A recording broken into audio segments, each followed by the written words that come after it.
Well, good evening, everybody. How y'all doing tonight? Excellent. Good. Let's see, we got 3, 6, 7, about 12, 13 people. Nice. Thank you for coming out tonight. We appreciate it. So we're here to talk about a referendum that's going to be on the ballot on November 5th. And my name is Chad Brecklin. I'm the city administrator here in the city of Fitchburg. And in my role as city administrator, I'm responsible for carrying out the day-to-day operations of the city, as well as the policy direction provided by the mayor and common council. During our time this evening, I'll walk through some slides, and those slides provide an overview of what this referendum is all about.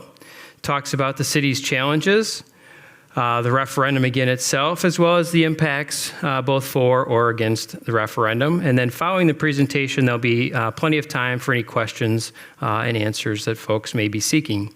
It's our hope that you'll walk away from today's presentation and discussion with answers to any questions that you may have, and that you are feeling informed as you head to the voting booths this fall.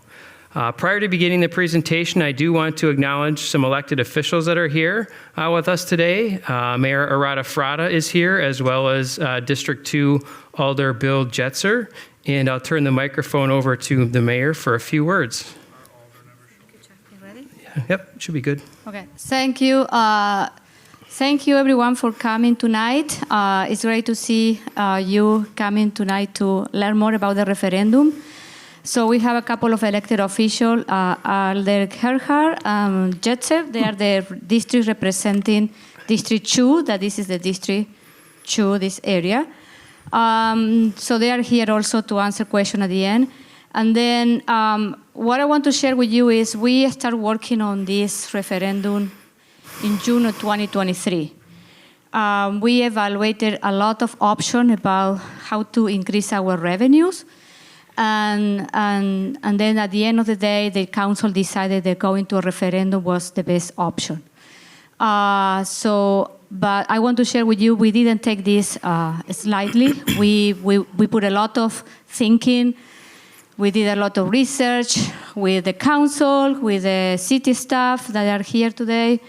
And then it was a difficult decision for the council to make at the end of August to decide to go to a referendum. One thing that I want to mention is we are not going to a referendum because we have a deficit at all. Our finances are pretty well, but we are growing as a city, and this is a referendum because of our growth. As a city, with growth, our infrastructure growth. And when we talk about infrastructure, we talk not only about our public buildings, our roads, but also about our staffing and our employees. And I want to tell you that we are doing right now, our city staff is incredible. We are doing a lot of things under staff. But it reached a point where, we cannot continue at this pace. Our growth is limited to the net new construction that Chad is going to explain that how it works and affect our budget. And when our net new construction is low, with the inflation, then we start having a gap to cover. And the city is not immune to inflation and to all the increases in cost that we have experienced in the last, I would say, 5 years. So with that in mind, I want to turn to Chad. He's going to explain you more in detail the referendum, and then I am here for questions. Thank you. Thank you, Mayor. And again, Alder Gerhard, I didn't see you come in, so thank you, Mayor Radafrada, for introducing her.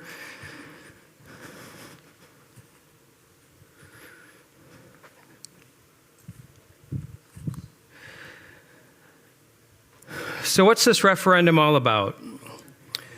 Well, the city of Fitchburg has identified a need for additional funding to increase its staffing and invest in services to meet the increasing needs of our growing community.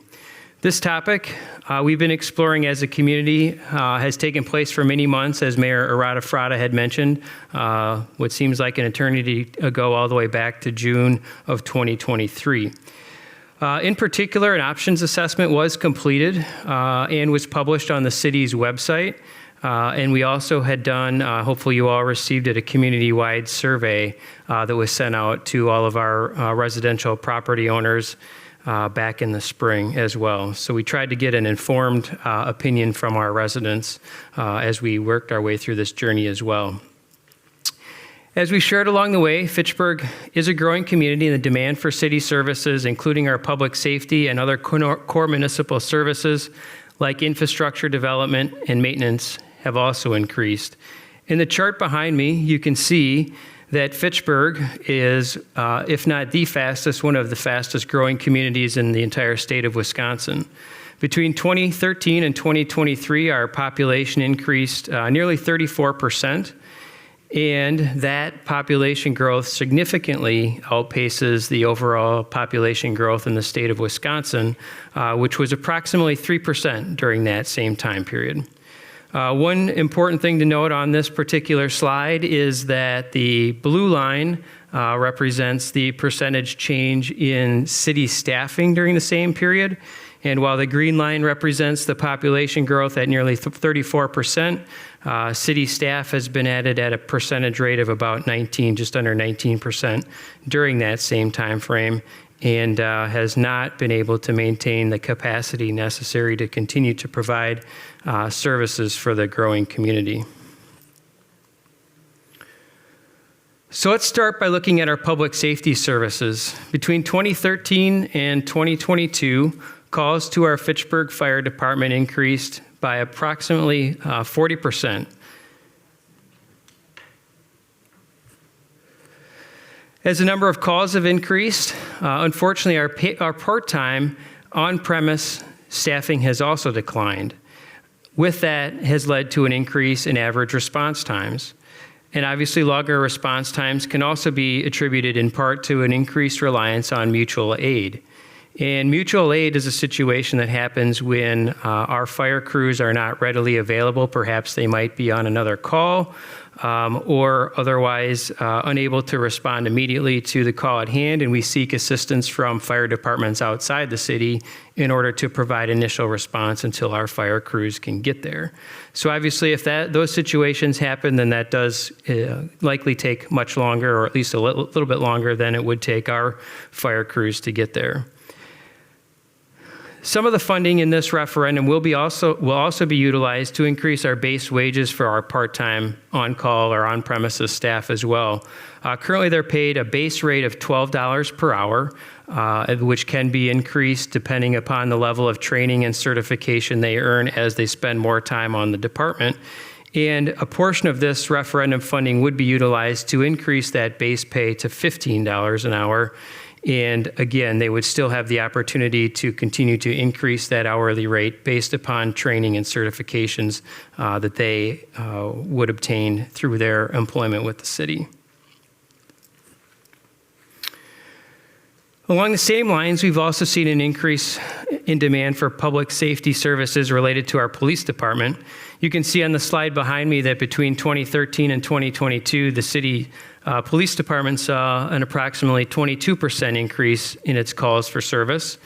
And as you can imagine, as the community continues to grow, it continues to be increasingly challenging to meet the public safety demands with the current staffing levels that we have. With the staffing levels and challenges that we have related to our public safety response, our police department did apply for and received a grant from the United States Department of Justice called the COPS Grant. And this grant would temporarily fund the hiring of 3 new police officers in the city and would pay for approximately 1/3 of the cost of those police officers over a 3-year period. The city currently has a need to hire these police officers, as I've mentioned, and if this referendum passes, that will allow our police department to accept the grant funding from the U.S. Department of Justice. Without the additional funding within the referendum, it's quite likely that our police department will need to turn down the grant and not able to hire these 3 police officers that would be partially funded through this grant program. One of the other items that's contained within the referendum is ongoing operating costs associated with a new police services building that is currently being planned. The city of Fitchburg has been talking about its space needs not only in our police department but our city hall as a whole since 2015. and the Common Council has begun the planning process for a new police services building. It's currently in the schematic design phase, and it will be ideally open for staff to move in early 2027. The funding within this referendum will allow the city to operate the building, including hiring a full-time building maintenance and custodian person, covering any maintenance and operating costs associated with it, and also to build a very modest reserve that would prepare us to replace building systems that will eventually need to be repaired and or replaced. So obviously trying to be very responsible with this building to ensure that we have adequate funding to properly operate, maintain, and ultimately replace systems within that building. An additional item contained within this referendum is an enhancement or improvement in our city's intracity transit services. Community growth has increased pressure on traffic and has also increased the need for additional transit services. Increased funding for the transit system will allow the city to invest in our transit and just as importantly, our paratransit service. Paratransit service is offered within a half mile of any route that is established. So that's a very important service that we're currently lacking. And it would improve access between our residential areas, job centers, and city facilities such as City Hall, our senior center, and our library. The city has been a careful steward of the budget. As Mayor Arata-Frada mentioned, this referendum is not to close a budgetary gap. We have tried to be as responsible as possible with our tax dollars that are provided by you, our residents. And at this point, the needs of our community and the costs associated with addressing those needs has outpaced our current funding capacity, and additional dollars are needed in order to hire public safety, administrative personnel, and to address growing operating costs, as well as invest in our transit system. Costs have increased due to factors related to the recruitment and retention of our existing professional service-oriented staff, inflationary pressures, which I know most of you, if not all of you, are probably also facing at home, related to the purchasing of equipment, the cost of supplies, materials, services, and other operating expenses associated with maintaining the high level of municipal services that our community appears to appreciate. So what's the ask? To address these challenges, the Fitchburg Common Council has placed a referendum on the November 5th ballot. The referendum will ask voters whether or not they support a $3,593,000 increase in the property tax levy going forward that will fund 5 sworn police positions, 6 firefighters, 3 additional city staff positions, the police services building operating costs, improvements to public transit, and other city operating costs. So you might be asking, why do we have to have a referendum for these solutions or to fund these solutions? Unfortunately, the city's ability to respond to changes in demand for its service is restricted by state legislation. That legislation specifically limits property tax levy increases primarily to the percent increase in equalized value from net new construction. The allowable increases based on net new construction alone are insufficient to meet the growing needs of our community.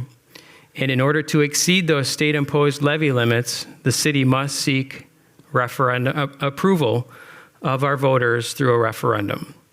So you might be asking yourself, with all of the growth in the city, why can't you add these services?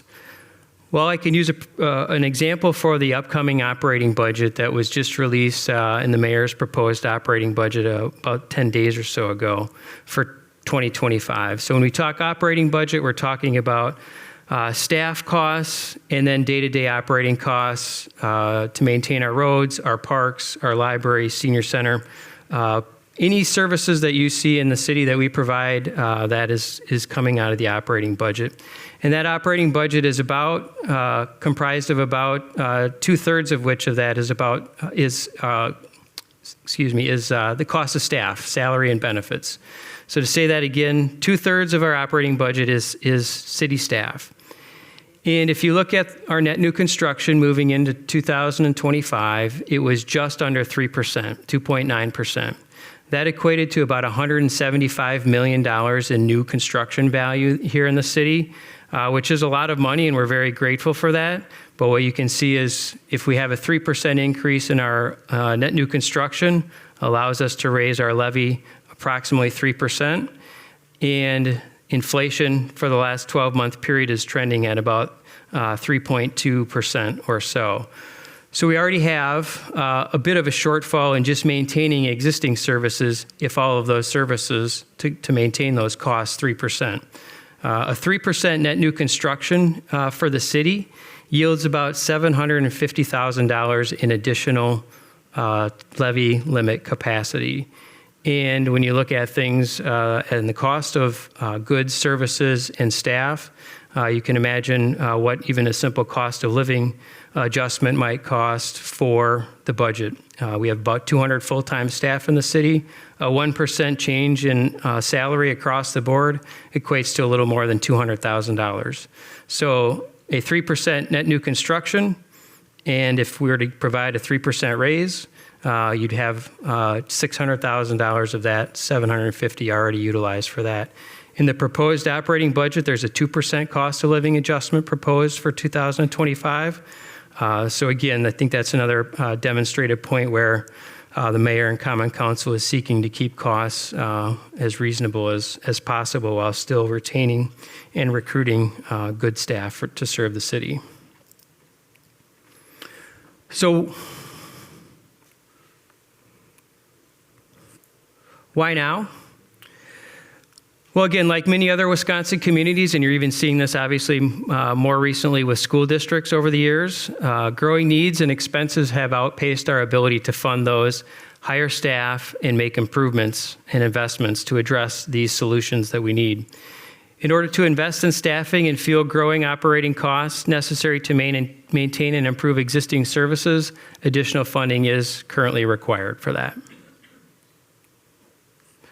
So the question on the ballot, I'll give you a chance to read this question. I do want to say that this is not language that we have authority to modify. This comes directly from the Department of Revenue, and it has to be written in the format in which they specify. So I'll take a pause here to allow you to read that. Can everybody see that well?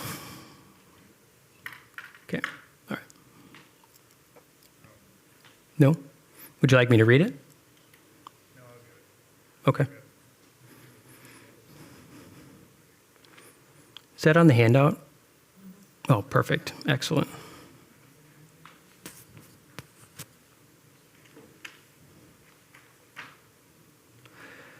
So in the next few slides, I'll talk about what this question specifically means.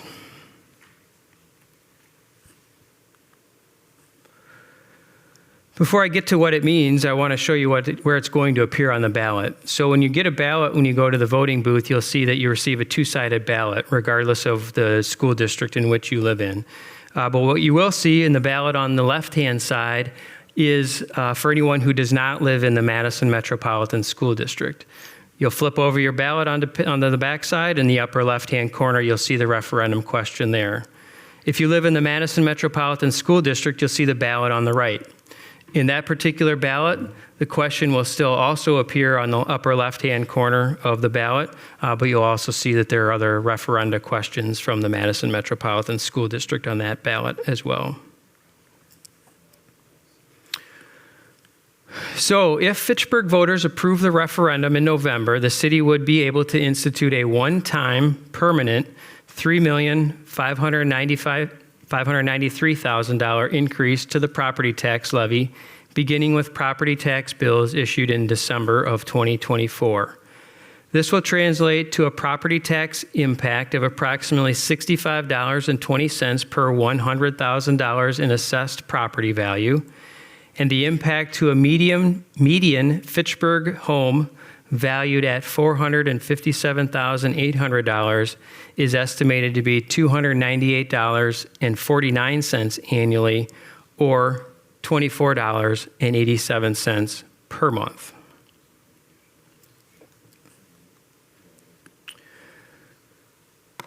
We do have a referendum calculator on our city website as well. What this calculator allows you to do is to go into that calculator, enter the assessed value of your home, and then it'll demonstrate what the impact of the referendum would be on that particular property based upon its assessed value.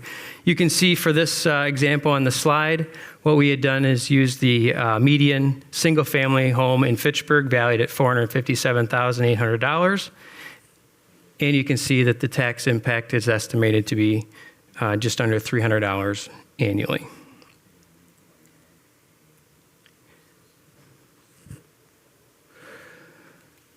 So people provide services. As I mentioned, the city's operating budget is nearly 2/3 the people that provide those services, and our ability to address community priorities is limited based upon the city staff that we have available. The city did turn to Baker Tilly to perform an organization and operational review of the city of Fitchburg and required department heads to review their current and projected future workloads as part of this organizational assessment. These efforts uncovered a need for more than 50 additional city staff members in the coming years. We know that that's not feasible to even approach our voters with that level of staffing request, and we simply had to prioritize what the highest level of need is coming out of that organizational study and feedback and assessment that was provided by our department heads and reviewed by Baker Tilly. If approved, the city will have the funding necessary to address increased demand for public safety services, including hiring 5 sworn police officers, which would specifically be 3 police officers, 1 lieutenant, and 1 sergeant, and 6 firefighters. Additional staffing will allow our police department to assign a full array of supervisory, patrol, and command level staff to its third shift or overnight shift to fully cover peak service hours. And it will also ensure our city's ability to accept the federal funding that I had mentioned earlier in the presentation from the U.S. Department of Justice. Hiring 6 additional firefighters will help maintain and improve our department's ability to respond to emergencies in a timely manner. It will address staffing vacancies that are caused by decreasing part-time staff availability and assist in reducing our reliance on overtime and our existing staff to cover our engine shifts. It will therefore improve the reliability of our staffing model in our fire department. This would allow us to staff approximately 75% of the annual hours it takes to cover the 2 engines that we staff 24 hours a day, 7 days a week with full-time career staff firefighters. We are currently covering those shifts with less than 50% of our full-time staff. We are over-relying on our part-time staff to cover those shifts on our engines. In addition, as I mentioned earlier, this funding will enable the city to pay our part-time staff in the fire department a minimum hourly wage of $15 per hour, again, helping to retain the existing part-time staff that we have and ideally attract new part-time staff to also continue to help supplement the shift coverage hours that are necessary. If the referendum is approved, we also would look to hire 3 non-public safety positions. Those would be specifically a communications director, a human resources generalist, and a finance manager to help the city improve its communication and transparency with our community. Recruitment and retention efforts, which impact the quality and availability of services, anything from snow removal to parks maintenance to obviously public safety response. And then the management of the financial operations of the city, including supporting our finance director and our public works department. Currently, our Public Works Department is tasked with doing a fair number of finance-related administrative tasks simply due to capacity issues in our finance department. And the addition of a finance manager would allow us to bring those responsibilities into the finance department and allow our engineers to focus on engineering versus being involved in finance-related tasks. The city would also be able to fund the operating expenses for its police services building. improvements in our transit and paratransit systems, which again will increase the access or improve the access between our residential areas, job centers, and city facilities, and also to fund our growing city operations. You can see in this particular slide behind me the breakdown of where that nearly $6 million will go. About 52% of the referendum is for the 11 public safety positions that we've talked about, those 3 police officers, the police lieutenant, the police sergeant, and the 6 firefighters. Approximately 10% would be for transit. 14% of the referendum would go to the police department building operating costs, which includes hiring a building maintenance and custodian position.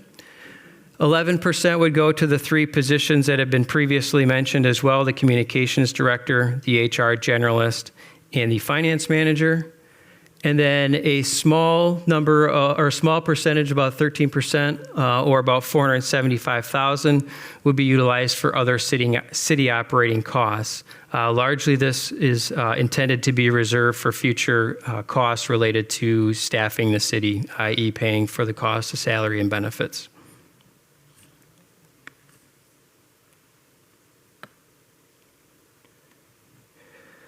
If the referendum is rejected by a majority of voters on November 5th, the city will have to make difficult decisions about how to address the growing needs it has for public safety, parks and street maintenance, communication services, and increasing challenges related to recruitment and retention of staff.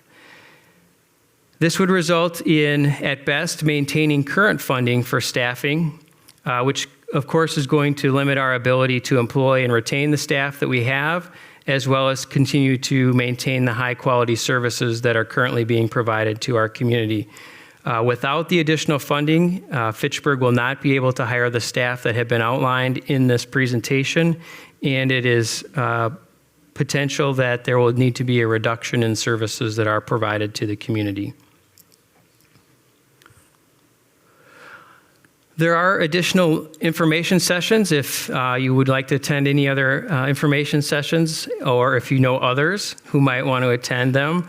They are upcoming 2 more virtually and 2 more in person. The first virtual one remaining, or second to last virtual one remaining, is October 9th at 12 noon. We thought we'd try a live one during the lunch hour, so for anybody who might be interested to spend their lunch hour with us, they have that opportunity.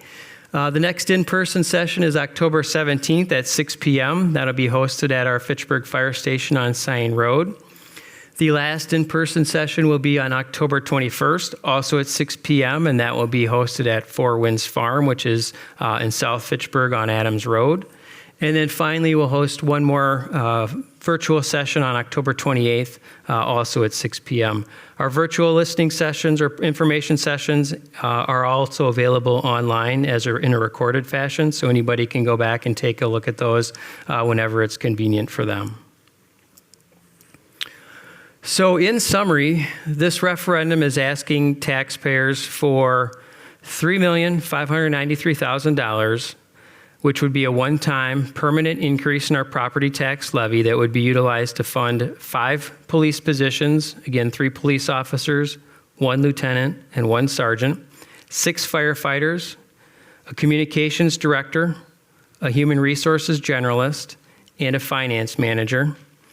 Would pay for the ongoing operating costs associated with the new police department building, including hiring a building maintenance custodian, improvements to our transit and paratransit systems, and other city operating costs. And again, as a reminder, this translates to a property tax impact of approximately $65 per $100,000 in assessed value, and the impact to our median Fitchburg home valued at $457,000 is estimated to be just under $300 annually and just under $25 per month. So we do obviously encourage everyone to head to the polls on Tuesday, November 5th to vote on this referendum question. The City of Fitchburg's polling locations will be open at 7 a.m. and will close at 8 p.m. You are required to show an acceptable form of photo ID in order to vote. and additional voting information, including hours for in-person absentee voting, if you would prefer to use that option. And information on how to request an absentee ballot can be found on the city's website or on myvotewi.gov. And with that, we will move on to the questions and answer portion. Is there anything, before I go to questions, that any of our elected officials want to add that I may not have covered? No? All right, thank you. So once we open it up here in a minute, we'll ask that each person ask one question at a time. Then we'll rotate through so that everybody has a chance to ask one question if they have it. And if you still have additional questions, we'll come back and make sure that everybody's questions that have them are answered. I will repeat the question just because we have some translation services going on as well in the back. So any questions that I can look to answer for you at this point? Yes. Go ahead. Thank you. Yep. Rick Smith. I live in Fitchburg for 30 years, not as long as those guys, but quite a while. Can I get my brain around something related to the state levy limit? So let me do like really simple. If I have a $100,000 house worth that in 2023, and in 2024, the city of Fitchburg sends me a nice letter and tells me it went up 20%. So now it's worth $120,000. And let's say in 2024, there's no net new construction. So nothing new has been built. Then does that mean that my property tax will not change because the state levy limits say my taxes can't change if there's zero net new construction? Is that like a simple way to get my brain around that? So basically the question is that if there is zero net new construction, then the city's tax levy could not change, and therefore you wouldn't pay any more in taxes. Even if the assessment went up. So to answer that question, generally speaking, that would be correct. So what you typically see when we do an assessment or revaluation, and those are done because we're required by state statute to be within a certain percentage of fair market value on homes, or really any property, multifamily, commercial, residential, whatever the case may be, we have to be within a certain percentage of fair market value. So obviously, with the housing situation that we have in Dane County, housing prices have gone up significantly in the last 5 years or so. So that means, unfortunately, in some cases, the assessments have followed suit in order for us to be in compliance with state law. What you typically see, though, when those assessments come up, depending on the proportion of the increase as it relates to our commercial properties, and generally speaking, those increases tend to be within a couple of percentage points of one another, is that the corresponding tax rate is decreased by the Common Council. So while your value on that hypothetical house of $100,000 that went to $120,000 will have gone up because of the declining tax rate, the taxes may not go up, certainly not going up a corresponding 20%. They're only going to go up to the level at which the council sets within the levy limit that is provided to them or authorized by state law. So if they have a 0% increase, then generally speaking, they are not able to increase that levy. So does that answer the question? Yes. Okay. It's complicated for me, and I live in local government, so don't feel like this stuff should be easy to grasp at all. Yeah, Mayor. Chad, can you explain a question that a lot of people are asking about if the city, they can see a lot of growth in the city. You know, we are building a lot of apartments, a lot of companies are coming. So one of the questions that people ask is, why you're growing so much? Do you need this referendum? Sure. Yep. So the question is with all the growth in the city, why do we need to do a referendum? Well, as I mentioned earlier, state law limits our ability to raise our levy by the value of that new construction. There's no baseline amount that we can raise our levy. It is strictly based on net new construction. So without growth, that means it's a 0% budget increase, which means as the cost of goods and services increase and the cost to recruit and retain staff increase, reductions would be necessary either in the number of staff and or services provided. So we have to have growth in which the way the current legislature has set up the formulas in order to even potentially maintain existing services. I mean, we would typically hope to have, at least 2.5% to 3% in net new construction every year in order to at least maintain existing services. That equates, again, a 3% is $175 million in net new construction every year. That's a lot of building when you think about it. If you look at an apartment building that goes up, that's about 175 units. That's probably about a $35 to $40 million building. Houses, obviously, in this day and age, tend to be going for any new construction, 400,000 and up. But it still takes quite a few properties that are brand new when you start doing the math on what equates to 175 million. So that's the answer to why the growth is happening. One, it's an attractive area to live, right? There's a lot of nice services that are offered here within our community. The location, its proximity to downtown, its proximity east and west, large employment centers, not only here in Fitchburg with Promega, Sub-Zero, Playcon, and others, but also Epic is nearby. So there's all kinds of reasons why folks are moving to the Madison area and choosing Fitchburg as their home. And we have a housing unit shortage. I don't know if anybody has seen the regional housing strategy report that had just been released by Dane County that indicates there's about a 7,000 housing unit supply that needs to be filled every single year between now and 2030. And Fitchburg's anticipated share of that is about 500 units a year. So there is a lot of supply that is needed in order to meet the housing demand that is out there. And if you look at any of the articles that are written these days, supply is a big driver of why the home values are so high, why it's hard for particularly first-time home buyers to get into any properties, why you're seeing the rents even in nearly any apartment being quite significant. So a lot of that is driven by simply there is not enough housing units within the area in order to meet the demand. Other questions?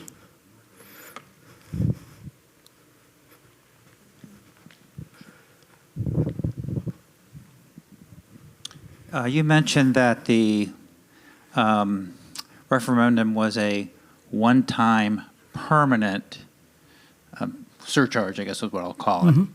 Mm-hmm. So does that mean that every year, whatever the surcharge amount is, will be added to our tax bill going forward? So the question is if the referendum passes for just under $3.6 million, will $3.6 million, which obviously equates to roughly $25 a month or $300 a year on the average single-family home, be added on every single year thereafter? Yes.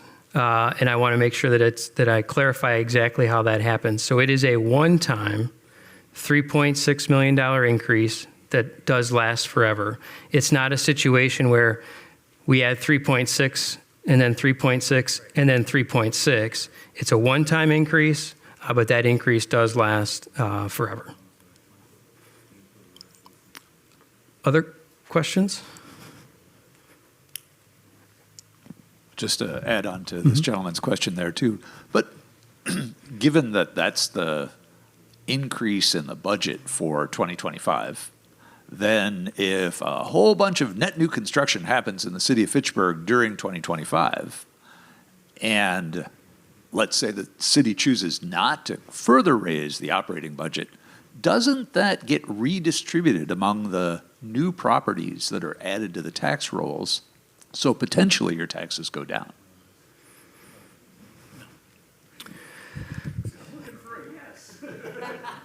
So let's make sure I get the question right for the folks who are listening.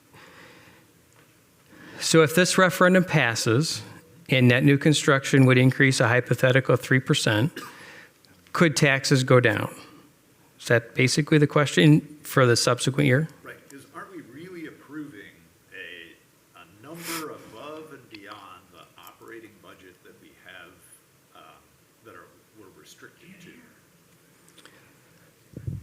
So his follow-up question is, aren't we really asking for an amount over and above what we currently have The operating budget, right? in our operating budget? Right.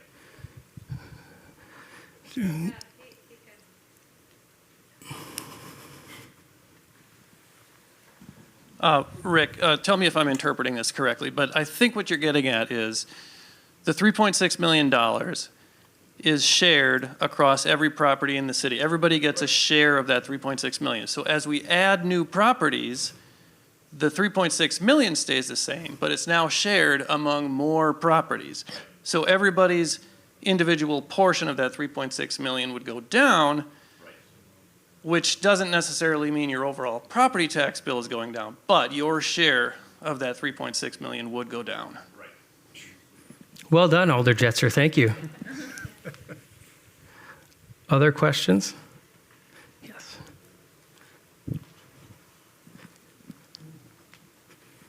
Could you explain a little bit more about the bus service? You said something about it going in residential areas. I remember some years ago, they were going to have buses running to downtown through the neighborhoods and build bus shelters on people's front lawns. Is this a different type of bus service? So the question that's asked is what sorts of improvements would be made in the transit system and what those routes, those routes might be. Is that accurate? Yep. So ultimately, the decision on where to invest the additional funding, if this is approved through the referendum, lies with our Common Council. They're the ones who set the policy direction and determine where the funds that are provided to the city are spent. What is the most, I would say, likely possibility of where that additional funding would go would be to enhance existing routes within the city, specifically potentially Route 65, which runs from near City Hall off to the northeast through Fitchburg Center, Swan Creek, Terra Vesa, and Southdale. And then ultimately that does go downtown. That service currently runs only Monday through Friday and just in peak morning and peak afternoon times. There's no midday service. There's no evenings and weekends on that. So that could potentially be enhanced to provide all-day service as well as weekend and evening service as well at varying levels. The other route that could be enhanced is an existing Route 75 that also runs through downtown, comes down Fish Hatchery Road, and then goes out McKee Road, makes stops obviously along the way, and then it would carries on to Verona. So those are probably the most likely candidates for the additional funding, but again, it is at the discretion of the Common Council on how they would like to potentially utilize that funding.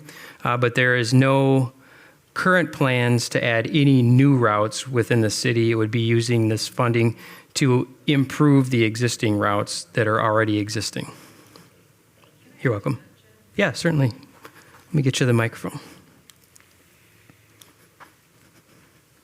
Thank you, thank you. I'm Alder Gerhardt, and both Bill and I serve on the Transportation and Transit Committee, and we've been talking a lot about the potential changes to the bus routes. As Chad said, so the 65 could be increased service, but the 65 right now ends right around City Hall campus, where the library is. We could potentially bring the 65 up basically to a stop right near the Walgreens on Fish Hatchery and McKee, and then that area could kind of serve as a transfer point almost. So the 65 could go all the way to that point. The 75 can stop in that area. And then Route B, which comes down Fish Hatchery Road and currently ends on Cahill, Maine behind the Pick and Save. That Route B could come all the way down to a stop. It's on Triverton and on McKee, right near the Walgreens. So you could create a sort of transfer point, and somebody could get all the way from Target on the east side or on the west side of the city all the way to City Hall. Which is not possible right now. And actually, people cannot, and the other thing too about the 65 and the 75 is right now they are commuter lines, so they're only temporary in the city. They are not fixed lines. So with this change, they would be fixed lines, and therefore paratransit services then opened up to everybody within a half mile of the fixed line. And the benefit of that is that not only do all those people now get paratransit service, and there are some really significant pockets of senior housing right along McKee on Chapel Valley that could potentially benefit significantly, which is what I'm thinking about. But City Hall right now is not on a fixed line. So anyone in the city of Fitchburg that takes the bus that currently has great bus service, they cannot get to City Hall or the library or the senior center with paratransit because it's not on the fixed line. And so that expansion of the paratransit service would be significant. And again, it's TBD, and council would have to pass it, but just to give you a sense of what transportation transit is talking about. Thank you, Alder Gerhardt. Yeah, and just to piggyback just a little bit more, if you ever go to the city's YouTube channel, you can see every single meeting that Fact TV records. Choose any random Commission on Aging Well meeting, which includes Jill McCone, the Senior Center Director, and they will talk about transportation issues. There are so many programs at the Senior Center that people just cannot take part in because the limited transportation that is available can get them there just before lunch and pick them up just after lunch. So there's no chance for people to stay and take advantage of those services. So that's one thing. The other thing is, if you go to the Wisconsin Department of Transportation website, they maintain a map of the entire state and show you city by city what percentage of people are non-drivers. And in the city of Fitchburg, that number is at least 40%.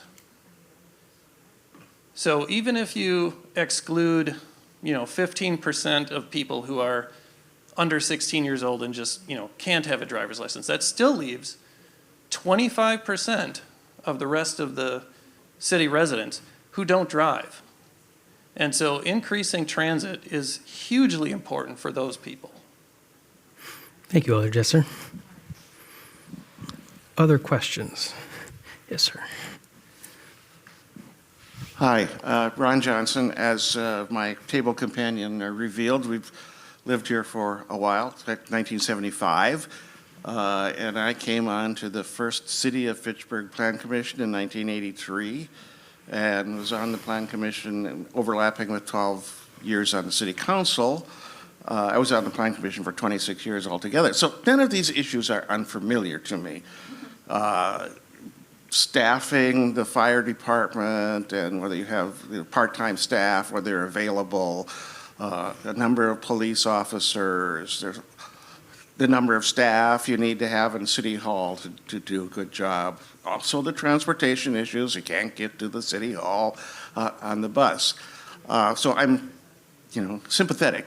On the other hand, I kind of came into this meeting when I originally got the material sort of annoyed, like, how did it get so far behind the 8 ball that we have to put on 14 positions all at once? That's just a statement. My question is, the part of this was you need matching funds for a grant application for police for 3 positions, or? Yes. And how long does the grant last? Oh, first question, do the number of police officers that were mentioned here, 5, I believe it was, does that include the grant-funded positions? It does, yeah. Okay. And what happens when the grant ends? Right, yep. So the question is I think it's kind of maybe 2 or 3 parts. One is there a grant match required for the funding? Yes, there is a grant match. The city has to match 2/3 of the cost for those 3 police officers that would be hired on grant. That is included in the referendum. That grant lasts for 3 years. And we do have a requirement to keep those officers on for at least 1 year afterwards, which based on the growth of the city, I think it would be highly unlikely that there would be a reason to not keep those officers on. And this referendum asked for the full cost of those police officers. So when that 3-year grant would be up, the city already has the money available to maintain those 3 police officer positions that were partially funded on grant. So that is covered. Does that answer the question? That answers the question. Okay. I do have another question. Yeah, sure. Anyone else? Okay. I'm Janet Johnson. My question has to do with the availability of people to fill those positions. Do you expect that those positions in public safety, that there's already a qualified candidate pool to implement that right away? Or are some of those positions to be filled and the costs then spread out over a period of time? So the question is do we anticipate that the positions that we would be hiring, particularly public safety, are readily fillable? And if not, how do we approach that? Is that pretty much the question? So it has been challenging in the policing side of things to hire folks the last few years, and our police department has had a high number of vacancies that they've been able to, through a lot of work in the police department and our human resources department, reduce the number of vacancies from 11 down to 3. So they are currently at 3 vacancies. They do what's called ongoing recruitment. Whenever they get a batch of applications, say 10, 12, 15 applications, they're actually bringing folks in, doing interviews, doing testing, and seeing if they have even one candidate out of those, that small number. Historically, they would do a process, once or twice a year, advertise for 30 days, you'd get, maybe 100, 200 applications, and then you'd do a process. Those days are not with us any longer. So our fire department is in a little bit different situation. We don't typically have a lot of difficulty staffing full-time firefighter positions when those become available. And one of the advantages of having those paid part-time employees is in many cases they've been able to obtain training certifications and maybe making themselves suitable candidates to move right into a full-time position. So ideally, yes, we'd be able to fill those positions right away. The sergeant and lieutenant positions would probably be internal promotions, more than likely, although I don't want to speak for the police chief in that particular situation. If they're not filled right away, they would be budgeted positions so that they could be filled at any time throughout the year. And if they're not filled, more than likely, again, at Common Council discretion, that money would just be put into the city's general fund, which would then be reserved for when those positions are filled. And then they would be able to afford those positions at that point. Okay? Yes. Thank you. Yep. Steve Wyman, we'll be playing the Mets, by the way. All right, thank you. Well, just a couple of questions, maybe. I'm new to this whole thing. You put up all that information on, why we need the money, but there was no information on. I know you work from June 23rd. What about cutting costs? I mean, has anybody addressed? And maybe show me a slide that we've looked at this, and this is why we can't cut costs. Second question is, all right, here we are now. We haven't kept up with growth. How do I know I'm not going to be being asked this? It's a speculative question 2 to 5 years from now. I'll just leave it at those two. All right, thank you. So the questions are, did we look at ways to avoid asking for a referendum? Cutting costs. Yep. So looking at the cutting of costs, when you look at our operating budget, again, it's 2/3 people.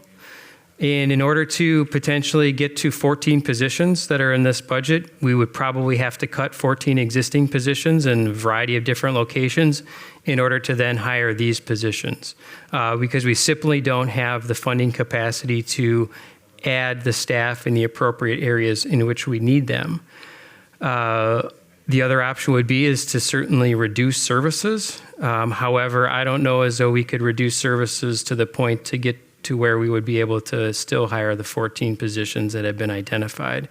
And the other thing is I'm not sure which services our community would want to be reduced, because typically the services that we provide are obviously public safety services, parks maintenance, and operating, street maintenance, senior center, library, those sorts of services. So I don't know where we would look to reduce to the point where we could potentially add, what was that? I think 1.5 million-ish for the 14 positions. I think that would be pretty, our community would notice that. And that would be difficult for, I think, many in our community to to stand. And then your second question was?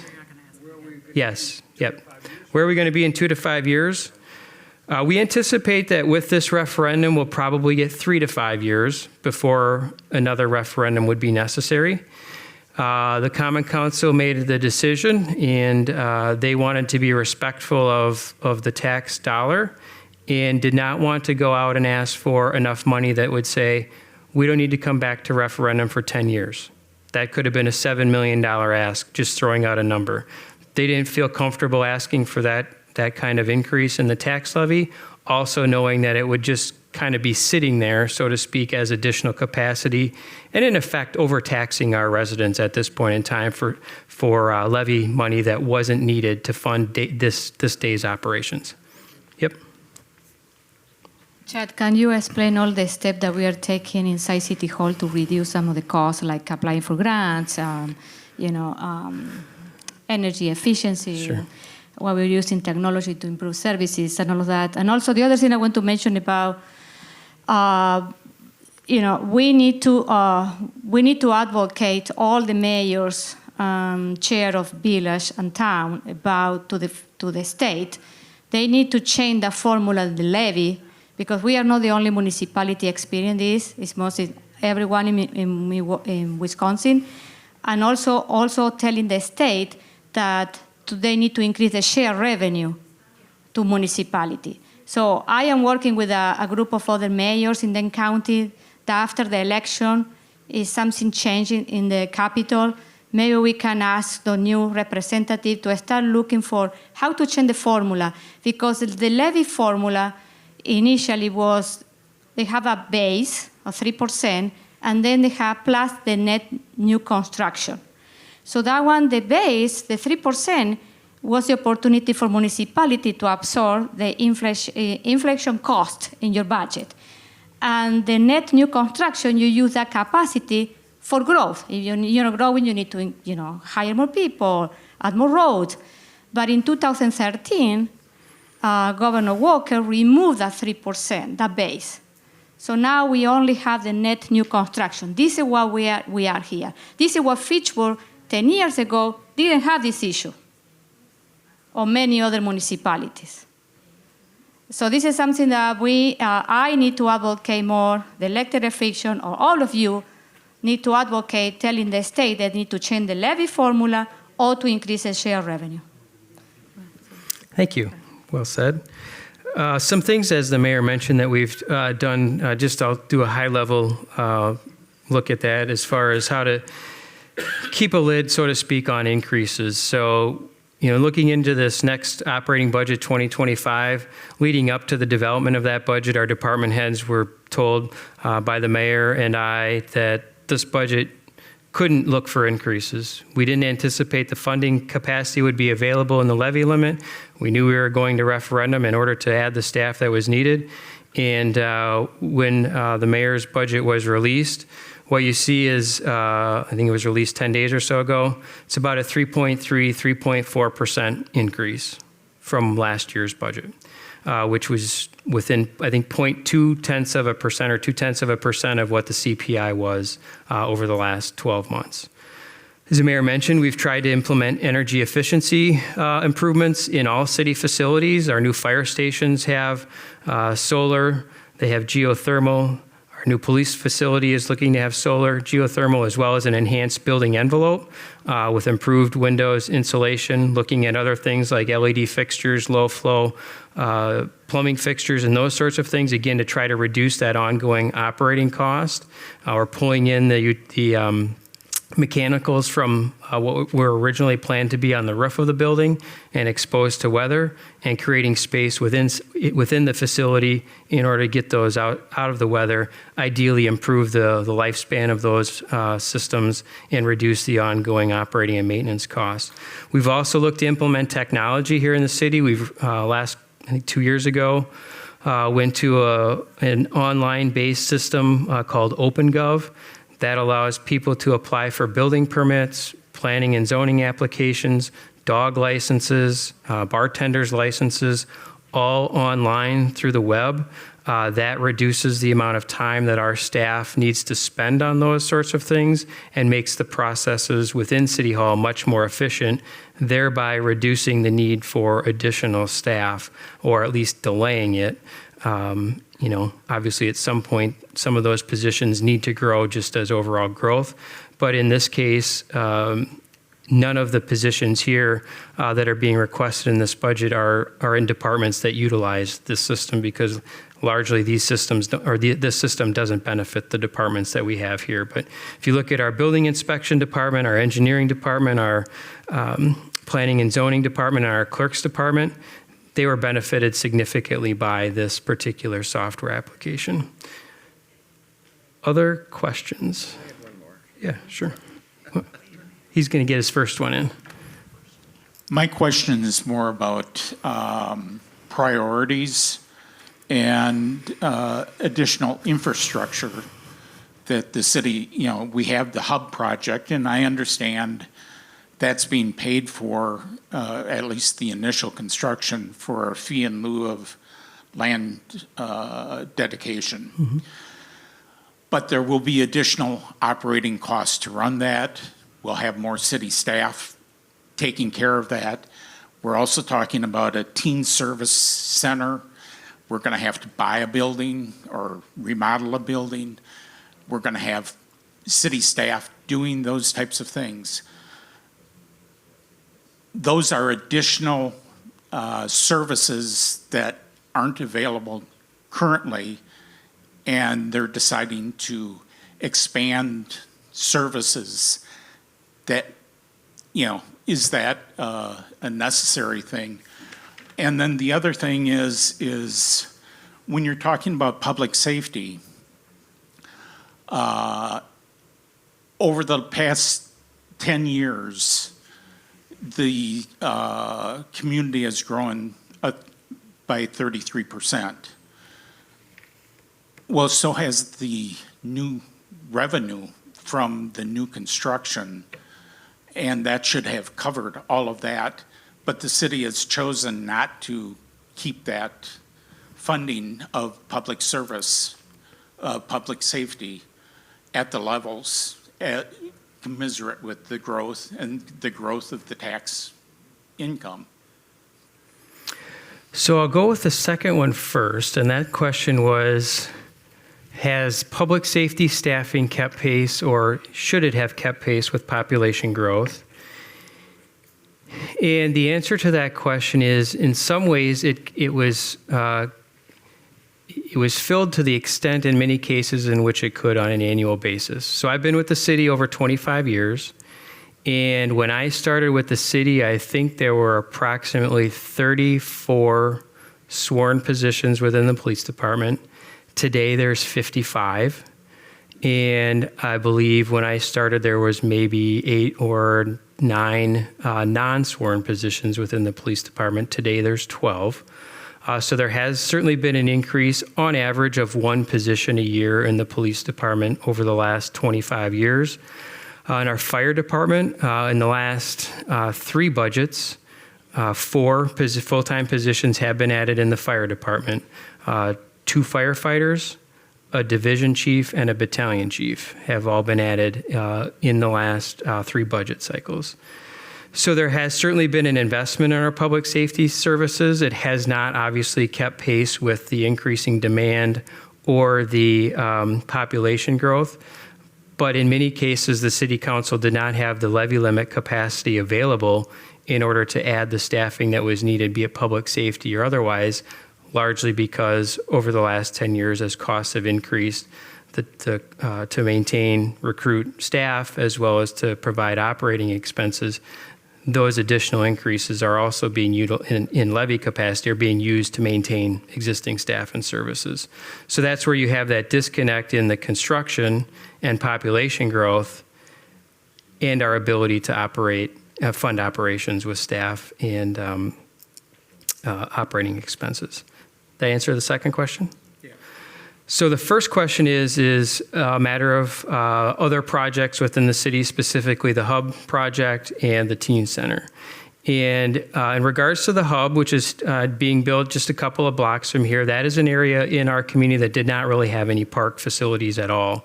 The nearest park was several blocks away off in a very small, basically a playground near Longford Terrace and Leopold Way. There is a park of certain extent up in the city of Madison at Leopold School. But this is a park that is being built right here in the heart of what used to be the town of Fitchburg that developed without a single park in it. And as you mentioned, it is being built with exclusively fee in lieu of parkland dedication. So it is basically the development that has happened within the city of Fitchburg over the last several years is paying directly to build this facility.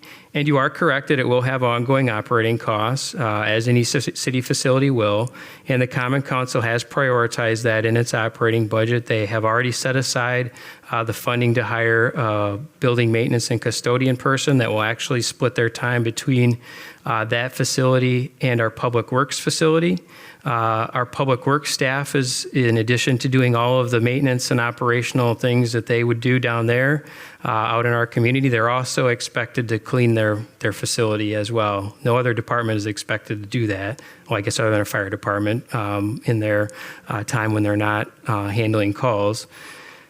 No other department, with the exception of the fire department, is expected to do that. That's obviously taking them away from filling potholes, mowing grass in the parks, pick whatever task you have. So that new building custodian will split their time between those two facilities to maintain those.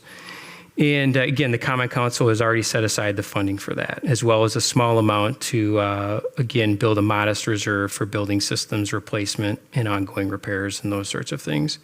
In relation to the teen center, that currently is in phase 2 of a 3-phase feasibility study. The Common Council still anticipates seeing phase 2 being available later this fall. That will help guide their direction and decision-making as to whether they'll proceed with phase 3 of that study or not. So there is money identified right now in our capital budget for a potential teen center at this point in time, but there has not been any operating money identified at this point as the Common Council waits for the feasibility studies to come back so that they get a full picture of what the impact might be there. Anything anybody else wants to add on either of those? Yes, thank you for reminding me. As Alder Gerhardt mentioned, Wednesday, November 20th, at the Committee of the Whole, will be a presentation on phase 2 of the feasibility study for the teen center. So I encourage folks to either attend that meeting or watch it live on Fact TV or stream it whenever it's convenient to you after the fact. Yeah.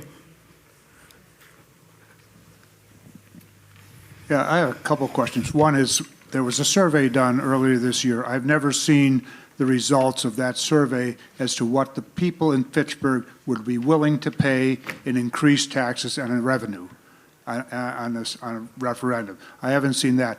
The other thing is that in other communities where I've lived, and I've been here for 30 plus years, but I served on zoning boards, and one of the things we were always careful to do is when people wanted to build, especially developments of several houses or apartment facilities which increase expenses to the city because of the increased population, we required the builders to make substantial, and I mean substantial, $1 million contributions for ongoing expenses until the city would absorb those.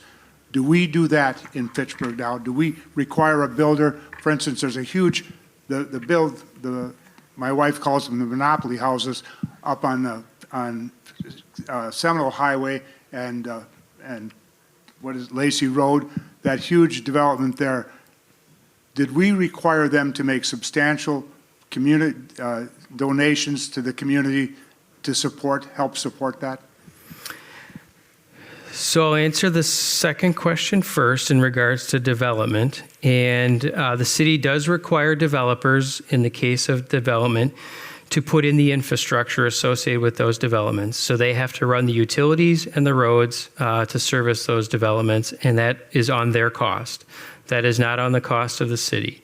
The city also requires developers to pay a park impact fee per unit, and they also either need to donate or dedicate land for public park land uses, or in the absence of donating land, they have to donate a fee in lieu of that. And that's, in the case of a multifamily apartment building, that's over $4,000 per unit that they have to dedicate or donate to the city in cost. So if you're looking at a 100-unit apartment building that's electing not to dedicate any public lands for parkland purposes, we'll test my math here, but that's looking at over $400,000 in park fees. So I think most will tell you that the fees associated with development are significant, particularly those in the development community. That's also been one of the factors that's cited in the lack of affordability for housing as well, is these fees that are associated in the cost to put in infrastructure for development. So we are requiring those things just like many other municipalities are. Again, that's not fair for existing taxpayers to pay for roads that are going in as a result of development. And to your second question, in regards to the community survey that was put out, you were curious what the results were. So that survey was out, I think, in the month of February, and if I recall correctly, either at the end of March, was it the March Committee of the Whole was the presentation, or the April Committee of the Whole? It was one of those two meetings. The consultant that did that survey came in and provided the survey results. That survey was sent to about 15,000 residential properties, and approximately 2,100 surveys were submitted. And in that survey, it was asked to rank some of the city services in large areas in which you would seek to see investment. Of course, public safety, transit, other city staffing were all listed as components of that. And then there were also, I think I recall, approximately 6 options that were presented in that survey, ranging anywhere, I think, from $5 million all the way down to, I think it was maybe $2 million. If I recall correctly. So where that survey landed, and this is some of the information the Common Council used to help determine the dollar amount that would be asked for, is 48% of the respondents indicated they would support a $3.6 million or higher referendum amount. 56% indicated that they would support a $2.9 million or higher dollar amount. So ultimately, that information was utilized to determine the amount to ask for in this referendum as well. And that information would be available, again, out on our Fact TV website. April 24th, Committee of the Whole was that presentation. So, other questions at all? Yeah, sure. I'll let you guys arm wrestle.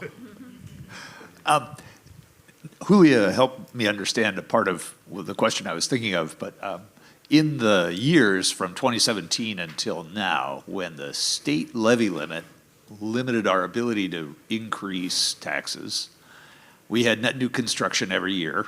It seems like a bit of a game that you have to play with the state levy limits. Did we max that out every year that we had the opportunity to do so? And if we hadn't, but you say yes, we have, if some year there was net new construction of a significant amount, can you catch up in a following year? Like rollover minutes, probably not. So it seems like then, and it again is a bit of gamesmanship, what you'd really desire is for all of the net new construction to be commercial and none of it to be residential, because then you would not have an increase in the population of the city, but you'd have a significant amount of new property built. Is that a right way to think about that? So I'll answer your first question first, and that is, have we maximized our levy limit capacity? The short answer is yes, we have. For instance, the 2025 operating budget that was just released left, was it $637 in available levy limit capacity? Was it? So we are fully maxed with the exception of $637 currently. And then your second question is, would we rather have commercial or should we have commercial development versus residential development? I'll set aside the whole supply and demand conversation for the purposes of this answer, but I think the question is what type of commercial development is it? It's a big, giant warehouse that costs a lot of money without any any people working there. Exactly. See, we have no idea what commercial development is going to come that's not going to require services. Retail, commercial, restaurants, those sorts of things may have, in one way, shape, or form, demand for services because people visit them. There could be crashes on the way there. They could have their wallets, lose their wallet as they're getting out of the car, and they call the police or whomever. I mean, there's all kinds of reasons that there could still be services. And EMS calls, the like, fire alarms, anything is possible as it relates to commercial properties even. Does that mean that they're going to use services at the same rate as residential properties? Perhaps not. But there are certainly commercial users, that could generate a high demand for services. So, yeah. Yeah.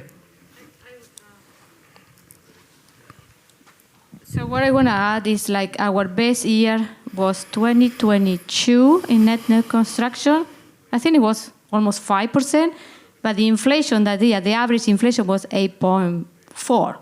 So you can see that even our best year, the inflation ate every capacity that we had that year. You know what I mean? So this is what it happened in the last couple of years is inflation has eaten our,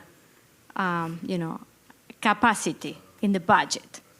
And also, when you say what are employees, one of the priorities for me in this budget, 25, was to, staffing, to keep and retain our staffing and not to touch the benefit, maintain the employees' benefit intact. Because we receive an 8.5 increase in health insurance for all our employees. It was almost $2,000 more in a family plan for our employees that the city had to absorb in the budget. So when you say where that $760,000 net new construction went, it went to pay for that 8.5 increase in health insurance for our employees. The dental insurance went up. We need to increase 1% more in the pension plan for our employees. Working compensation went up. So you start adding, and we don't have any capacity to hire any other staff. So maintain. It's only maintaining. Thank you, Mayor. And again, just as a reminder, a 1% cost of living adjustment across the board for all city staff is about $200,000 annually in cost. You had a question. Yeah. Okay, I'll be right there. Thank you. Part of the funds requested in this referendum are for operating costs of the new public safety facility. What impact is the construction of that facility going to have on taxpayers? Sure. Excellent. He read your minds. So the question is, what is the impact of the new police services building on the taxpayer? So that currently is funding set aside for that project is approximately $40 million, $35 million in construction-related costs, design, furniture, furnishings, equipment within the building, and then $5 million is allocated for those energy efficiency and sustainability improvements for the building. About 20% of the cost of that has already been borrowed. That is reflected in your upcoming tax bill that will show up outside the referendum. That will come in the next 2024 property tax.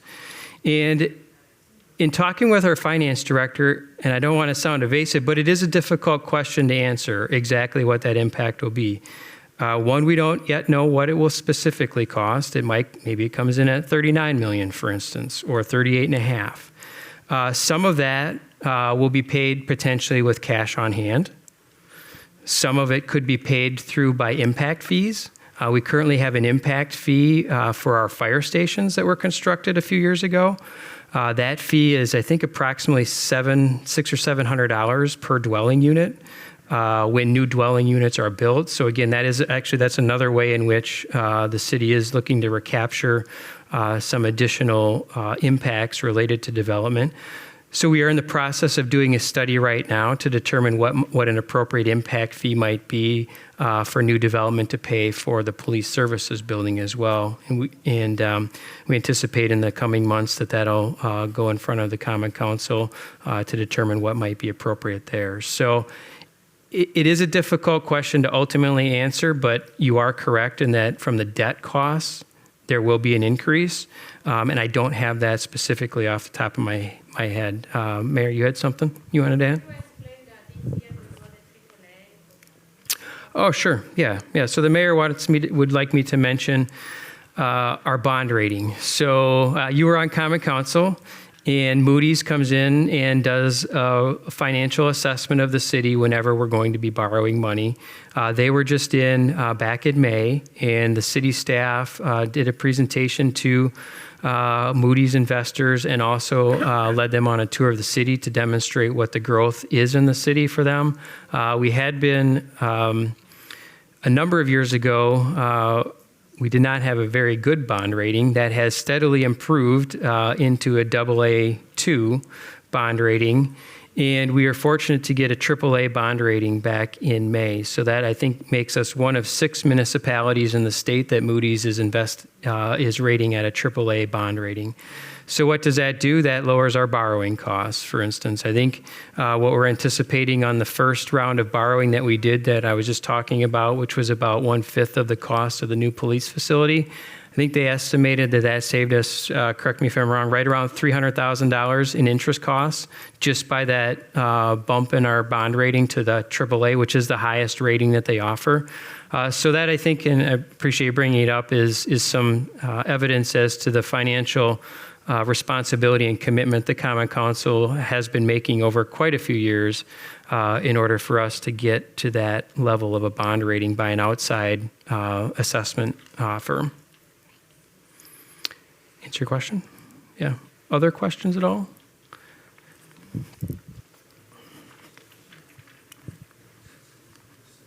There you go. Thank you. Yep. So we've lived in Fitchburg for about a year, and the referendum system process is brand new to us. So I thank you for all of the information, and I understand, I think, although I need some processing time, what is gained if the referendum is passed. I heard you say if it's rejected, obviously that will not happen. But you also said there'd be a reduction in services. So someone who's coming into Fitchburg and not understanding what that could be, could you explain that a little bit? Yeah, so the question is what happens if the referendum doesn't pass? So ultimately that will be up to our Common Council, but I suspect that the Common Council will take a look at, are there any other available revenue streams that could be utilized? It is highly unlikely that there would be a revenue stream or streams that would be high enough to reach $3.6 million and address the needs that have been identified in this referendum. I suspect that they may potentially look to implement those revenue streams if it fails, but again, that won't do much more than probably allow us to maintain services for a period of time, in my opinion. So that's going to leave the Common Council to ask staff, how do we move forward with the levy limit capacity that we have? And as I mentioned in an earlier response, in order to either A, meet the requests that have been made through this referendum, or more importantly, just to maintain the existing staff and services that were provided. As you can see, based upon how the state sets up its levy limit formula, we need growth just to maintain services. If that growth were to go away, we are more than likely going to need to recommend to our Common Council that they reduce staff and reduce services that are provided. What those look like at this point in time, I don't know. I mean, we didn't want to get into a point where we're trying to, I guess, scare people into a situation. We wanted to try to be very cognizant of that. And again, I want to reiterate that we're also not trying to close a deficit here either. We're actually trying to add staff to help with the capacity and also maintain existing services. So again, when I mentioned, which departments would we like to see that from? Clearly none. But, we're talking public safety, we're talking streets maintenance, we're talking parks maintenance, we're talking senior center, we're talking library. That's generally what we provide here in the city, right, for the most part. There aren't a lot of other services that are out there, so that's where the reductions are going to come. So, yeah.